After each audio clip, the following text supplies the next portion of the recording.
ঠিক আছে। তাহলে এই যে স্টার্টারটা এখানে আমরা দেখতে পাই কি আছে ফর্মুলাটা L1 L2 L3, ঠিক আছে, মানে লাইন 1 2 3 440, ঠিক আছে।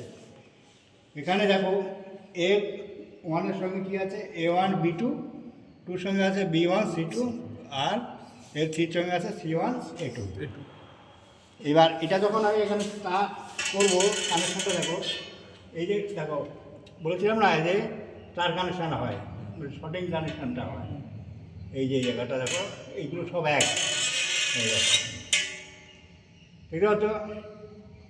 এই যে শর্টিং কানেকশানটা এখান থেকে চলে গেল এদের সঙ্গে, এই যে এদের সঙ্গে চলে গেল, এদের সঙ্গে চলে গেল, মানে এই যে কয়েলটা আছে ছটা লুপ হয় তো, ছটা লুপ হয়, 1 এর 3টে আর 2 এর 3টে, ছটা লুপ।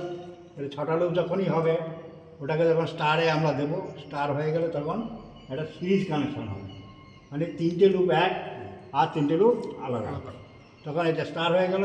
যখন এটাকে আমি এই জায়গাটা এই জায়গাটা দেওয়ার সঙ্গে সঙ্গে এই যে জায়গাটা আছে এই মেকানিক্যাল কাজটা এটা লক করে দেবে, এইটা যখনই দেবো এদিকে এটা তখন লক করে দেবে।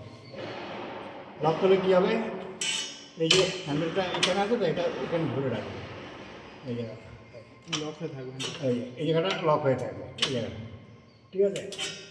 তাহলে এইটা দেওয়ার পরে ওখানে তখন কমপ্লিট যে শক্তিটা মানে হর্স পাওয়ারটা যেটা আছে ফুলফিল কাজ হবে, তখন এটাকে বলা হয় ডেল্টা কানেকশান, ঠিক আছে, বোঝা গেছে।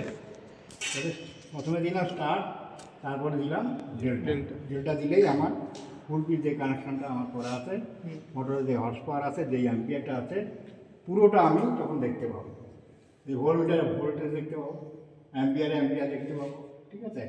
আর এটা এখানে যেহেতু বিসি আছে আছে জেনারেটারটা আছে, তার জন্য আমরা দেখতে পাবো কত ভোল্টেজ কত অ্যাম্পিয়ার,